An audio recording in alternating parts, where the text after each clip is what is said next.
Let's go ahead and do the Charleston. The first thing I'm going to do is select 3 tiles to pass to my right. I do that by putting them down.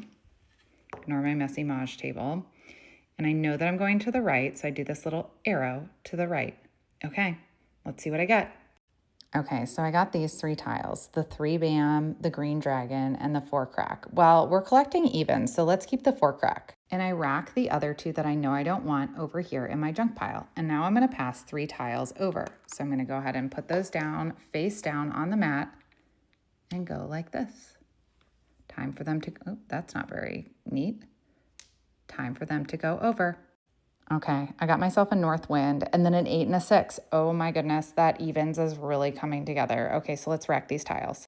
Okay, so I still have 3 tiles that I know for sure I don't want, but I really think I'm zoning in on this 2, 4, 6, 8 pattern that I have going in cracks, but I also have this 4 and 8 bams that I'm kind of gonna hold on to. I still have 3 tiles that I could potentially get rid of, so I could continue the Charleston, or I could stop and do the courtesy pass, which I know we didn't cover, but that's okay. We're just, for this purposes, going to stop the Charleston. So now at this point for beginners, I'm telling you to pick a line.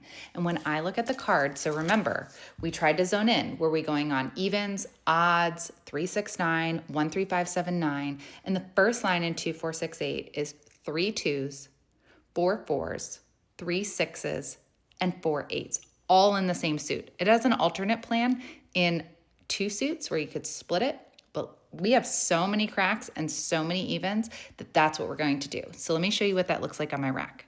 So if you remember, the combo was a pung of 2 cracks, a kong of 4 cracks, a pung of 6 cracks, and a kong of 8 cracks. So I have that all laid out nicely on my rack. I know that these are for sure my junk tiles, so when we start doing picking up and discarding, these are going to be the first to go. And then these, I might hold on to them, but ultimately they don't build this single suit line, and I got a lot of tiles towards that. So that's the line I'm going to go for.